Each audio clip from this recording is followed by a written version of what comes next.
E na entrevista do dia com Maria Lídia Flandoli, a renovação na Câmara Federal. Hoje, o Jornal da Gazeta recebe Kim Kataguiri, deputado federal eleito pelo DEM, com 465 mil votos, quase 466 mil votos, o quarto mais votado por São Paulo. Kim Kataguiri é fundador e coordenador do Movimento Brasil Livre, o MBL. Muito obrigada, Kim, por estar conosco. Parabéns por essa votação tão expressiva. Quase 466 mil votos. E você tem apenas 22 anos. Eu sei que você investe na política já há alguns anos, mas você esperava esse sucesso de bilheteria, esse sucesso de urna? Bom, antes de tudo, boa noite, obrigado, Maria Lídia, pelo convite. Investir, acho que não seria a palavra certa, porque aí daria a pressuposição de que eu estava esperando algum retorno, né? Mas, aí na verdade, não parece que é um retorno pessoal, mas eu acho que atuo na política há algum tempo, não esperava de nenhuma maneira ter toda essa quantidade de votos, foi realmente surpreendente, né? As melhores estimativas iam ser 200, 250 mil votos, mas só aumenta também o tamanho da responsabilidade, né? Porque o país agora não está num momento fácil, está num momento bastante difícil, vai ficar ainda mais complicado no ano que vem, e você ser tão jovem, com uma votação tão expressiva, só aumenta o fardo, o peso da responsabilidade, vivendo esse momento tão complicado. Você dorme bem à noite ou fica acordado pensando, ai meu Deus, olha, esse povo todo que votou em mim? Ultimamente tem sido meio difícil dormir, porque realmente é uma carga de responsabilidade grande. Sim. Agora, Kim, você é fundador e coordenador do MBL, o Movimento Brasil Livre, que conseguiu aí se destacar e se colocar muito bem como representante da chamada nova política. Bom, aí para, acho que viabilizar a candidatura, tudo isso, você se filiou ao DEM, que é o ex-PFL, antigo PFL, que é um partido que se destaca pela prática da chamada velha política. Tem uma contradição aí, Kim. Por que o DEM?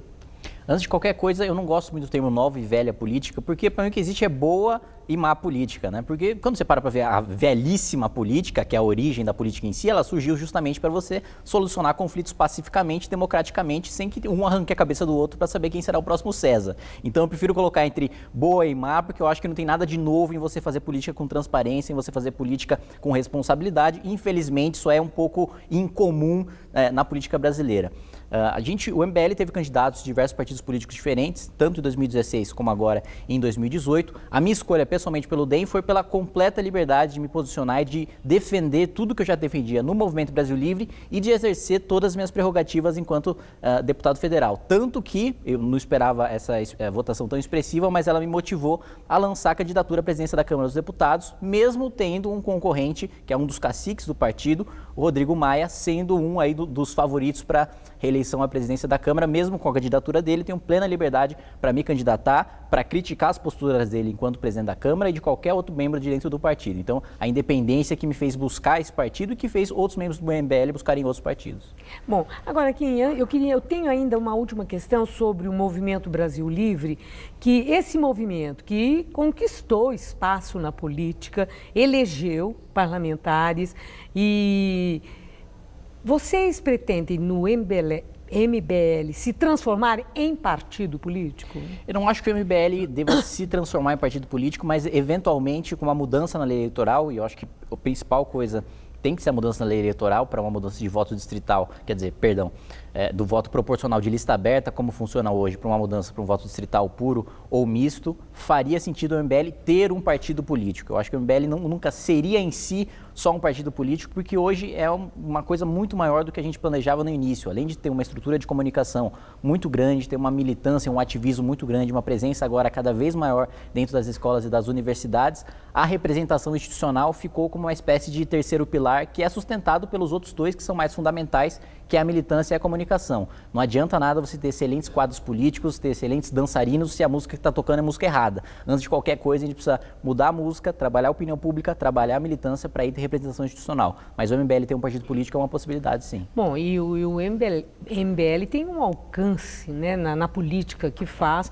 através das redes sociais, através da internet.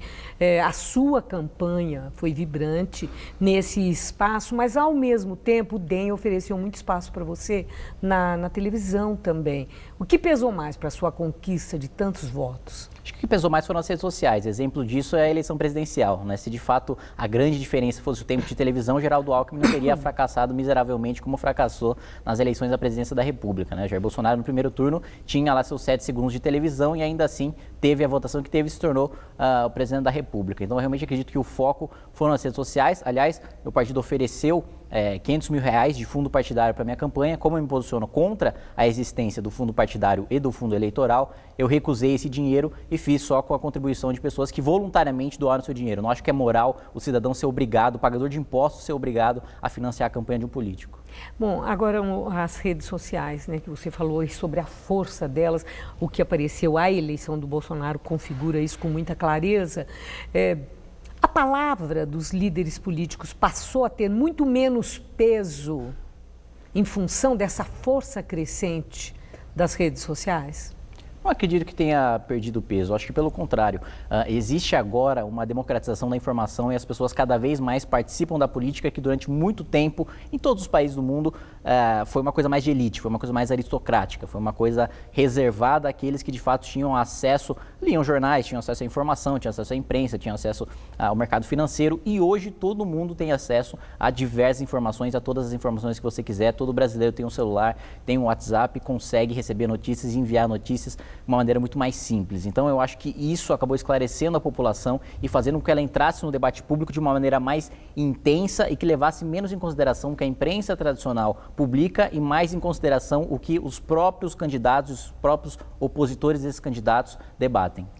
Bom, a questão do seu credenciamento a ser candidato à presidência da Câmara Federal.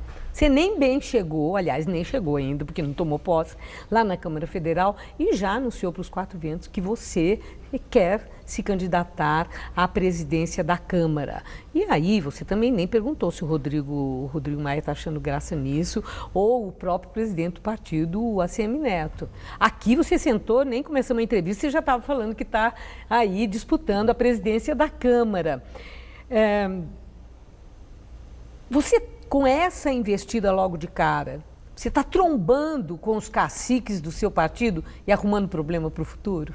Não acho que eu esteja arrumando problema para o futuro, não. Acho que, antes de qualquer coisa, não estou trombando com os caciques políticos do meu partido, mas estou trombando e enfrentando, como sempre enfrentei enquanto militante político e vou continuar como deputado federal, aqueles que sempre utilizaram da política para obter benefícios pessoais. Eu acho que o presidente da Câmara tem que representar o novo presidente, dado o recado das urnas de renovação de 51% da Câmara dos Deputados, né, e mais de 80% desses 2/3 dos senadores que foram trocados.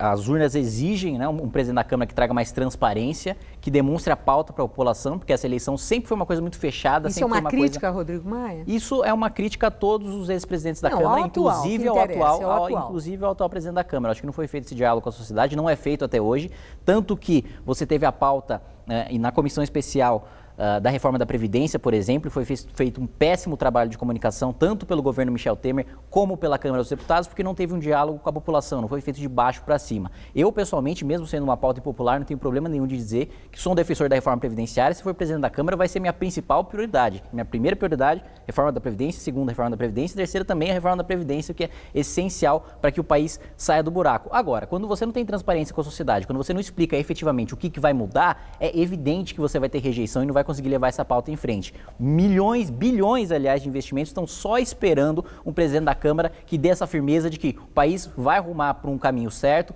vai ter o ajuste fiscal, vai ter reforma previdenciária, vai ter independência do Banco Central, você vai ter um ambiente econômico favorável e você vai poder futuramente garantir que o Brasil vai honrar os seus compromissos. Então, eu acho que o presidente da Câmara, antes de qualquer coisa, tem que ter essa transparência, esse diálogo com a população e expor a sua pauta. E por isso que eu proponho, aliás, debate entre os candidatos à presidência da Câmara, coisa que com participação popular nunca ocorreu. Agora tem um detalhe. Ser presidente da Câmara não é um ato de vontade ou um ideal pessoal. Você está sabendo disso. Quantos deputados o MBL elegeu? Do MBL, 4 deputados. 4 deputados. Então, você vai precisar apoio das bancadas que foram compostas, houve renovação, nós estamos sabendo lá na Câmara Federal. Com essa mini bancada do MBL que você tem, você acha que vai ter suporte político para enfrentar, você não gosta da palavra cacique, mas é um antigo cacique, aí o Rodrigo Maia, com a força do DEM, do Centrão e daquele grupo, né, que já existe na Câmara Federal? Vai dar para encarar? Acho que dá para encarar sim, né? E aliás, a população almejou alguém que encarasse e justamente por isso varreu a maior parte dos parlamentares que estavam aí, inclusive do Centrão. E o Centrão teve uma demonstração gigantesca de fraqueza com a candidatura de Geraldo Alckmin. O Centrão fechou com o Geraldo Alckmin, deu palanque de governos do Estado, deu palanques de deputados federais, deu palanques de diversas estruturas de prefeituras que todo esse Centrão tinha, o tempo de televisão, o fundo eleitoral, e ainda assim foram derrotados de maneira humilhante, perderam para campanhas que gastaram muito menos, que tiveram muito menos apoio político e no final o apoio do Centrão só prejudicou a candidatura do Geraldo Alckmin. Eu acho que isso justamente joga contra o Rodrigo Maia, o apoio do Centrão, mesmo porque hoje, mesmo os parlamentares reeleitos, o sentimento não é de que eles venceram a eleição, o sentimento é de que eles sobreviveram a uma onda de renovação e que se eles não mudarem a lógica, nas próximas eleições eles não se reelegem. Agora, nessa onda de renovação que você está falando lá na Câmara, isso é renovação do quê? De pessoas, de práticas ou de princípios? Eu acho que é das três coisas. Acho que pessoas, práticas e princípios. Você tem diversas pessoas de direita, de esquerda, que representam novos rostos na política, que nunca tinham disputado cargo eletivo, e, ao mesmo tempo, pessoas que estão lá dispostas a levar em frente um debate ideológico. Acho que a Câmara dos Deputados nunca viu um debate tão ideológico como aquele que vai haver a partir do ano que vem, né? Acho que mais do que nunca a gente tem pessoas que acreditam nas coisas e defendem as suas pautas por convicção, e por isso eu acredito que tenho chance de me tornar presidente da Câmara dos Deputados sem essa história de tomar lá da cá, sem ficar trocando ministério ou emenda ou qualquer tipo de balcão de negócio que costumam fazer, porque a maior parte desses novos, desses 51% que foram reeleitos, não estão querendo saber de cargo, não querem saber de negociação, eles estão querendo pensar o país. Bom, agora a oposição. O PT elegeu a maior bancada lá na Câmara Federal. O PT, Fernando Haddad, teve 47 milhões de votos. Ou seja, o PT saiu dessa eleição maior do que entrou, que estava vivendo tempos muito difíceis e complicados e teve esse desempenho. Você está com medo do tipo da oposição e tudo indica que você vai ter que enfrentar essa oposição do PT, um partido que é exímio nos embates de oposição, que sempre fez isso, com exceção do período em que o Lula e a Dilma foram presidentes? Se eu tivesse medo do PT, eu não tinha começado o MBL em primeiro lugar, porque aliás, um enfrentamento que a gente faz durante já 4 anos e com ameaça de morte, e com processo, e com, por exemplo, lembro... Mas você teve ameaça de morte pelo PT? Vou te contar um caso concreto, com nomes, inclusive. Quando nós acampamos em frente ao Congresso Nacional para pressionar o Congresso a votar o impeachment da então presidente Dilma Rousseff, o deputado Cibá Machado, que era líder do PT, no microfone da Câmara, falou, abro aspas, isso ipsis literis, exatamente o que ele falou: nós vamos para o pau com vocês, nós vamos juntar gente para tirar vocês daí. E aí, no outro dia... Você viu isso como uma ameaça? Não foi só uma ameaça, como foi uma ameaça concretizada. No outro dia, o MTST estava lá jogando rojão na gente, jogando pedra, quebrou costela, inclusive, do Fernando Holliday, que hoje é nosso vereador aqui na Câmara Municipal. E agrediram mulheres, agrediram crianças que estavam no acampamento. Então, são ameaças que já se concretizaram. Eu já sei que lidar com o Partido dos Trabalhadores é lidar com uma quadrilha, é lidar com pessoas criminosas. E justamente por causa disso, me propus a levantar, porque se a gente ficar com medo dessa gente e não levantar da cama para fazer nada, eles vão sempre dominar pelo medo. O que é fazer o quê? Você levanta da cama, então, no enfrentamento a essa oposição, você pretende fazer o quê? Pretendo, antes de qualquer coisa, elevar o debate, né? Deixar desse debate de ser só governo é aquele cara que tem cargo no governo, oposição é aquele cara que não tem cargo, e demonstrar por ideias, por A mais B, que de fato o que está acontecendo, o que leva o país para frente são propostas de emenda constitucional, são projetos de lei que devem ser debatidos em alto nível e que devem ser levados em frente, inclusive a reforma previdenciária, combatendo o terrorismo do PT, que sempre diz que é fim de direitos, que vai acabar com tudo. Exemplo disso, PEC do teto. Falavam que era a PEC do apocalipse, né, que ia acabar o mundo depois da PEC do teto. Aprovou a PEC do teto, não soou nenhuma trombeta, nenhum anjo desceu, não demoliram nenhuma escola, nenhum hospital, tá tudo na mais absoluta normalidade. Agora, falando ainda de oposição, Que nomes você vê no cenário político que você identifica como os futuros líderes da oposição? Ciro Gomes, Fernando Haddad, são esses os grandes nomes ou você vê outros? Acho que hoje são os nomes mais proeminentes, né? Acredito que num embate, se eu fosse apostar num embate entre as esquerdas em 2022, eu acredito que uma eventual candidatura de Ciro Gomes seria mais forte do que uma candidatura do PT, que saiu muito desgastado por causa dos 13 anos de governo que fez, a corrupção que fez e o esquema totalitário de poder. Mas 4 anos muda muita coisa, né? Muda muita coisa, mas eu acho que isso vai mudar mais favoravelmente para o Ciro Gomes do que para o PT, porque eu vejo ele trabalhando a candidatura dele desde já e o Fernando Haddad, depois que acabou a campanha, basicamente tirando férias. Bom, você apoiou a candidatura de Bolsonaro, Bolsonaro é o presidente eleito do Brasil e Bolsonaro mostrou na campanha que ele não é pessoa de meias palavras, né? Ele falava por compulsão, falou muita coisa que assim gerou muita polêmica de vários tamanhos e estilos. Agora, depois que ele foi eleito, ele já também mudou o tom do discurso. Que expectativa que nós devemos ter? Teremos um presidente da República com aquela compulsão demonstrada por Jair Bolsonaro na campanha? Ou teremos um presidente da República mais contido, um presidente da República mais preocupado, inclusive com os que não votaram nele e com a pacificação do país? O que você acha que vai acontecer? Eu acredito que a sinalização do discurso do presidente Jair Bolsonaro tem sido no sentido de incluir, inclusive, aqueles que não votaram nele, de cumprir a Constituição, de garantir todos os direitos e garantias fundamentais que já estão previstos no artigo 5º e que ele já jurou e já mostrou a Constituição, ele junto com o seu vice-presidente, enfim, já reiterou diversas vezes que vai ter uma postura mais de estadista do que de parlamentar, que o parlamentar, de fato, pode se posicionar mais, pode ser mais crítico, pode ser mais duro. Quando você ocupa um cargo executivo, uma prefeitura, um governo do Estado ou a presidência da República, você tem que ter necessariamente um discurso mais conciliador e eu acho que é justamente esse que ele tem adotado.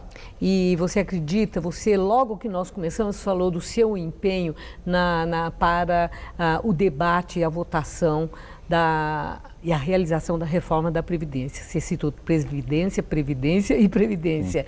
Você acha que Jair Bolsonaro terá esse mesmo empenho, considerando o apoio que ele já sai de largada dos 58 milhões que votaram nele?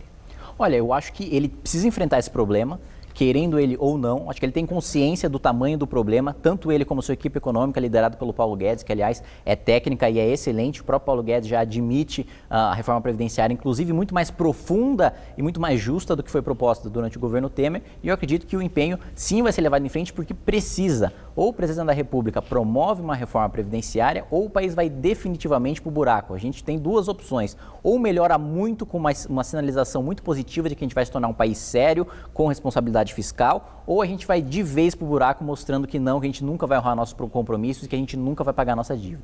Kim Kataguiri, muito obrigada por sua entrevista. Muito boa sorte. Vou precisar. E espero que você volte aqui para prestar contas sobre o que você vai fazer quando assumir o cargo para o qual foi eleito. Sempre que você chamou, eu vim e vai continuar assim. Muito obrigada, boa noite. Obrigado e boa noite. Luciana.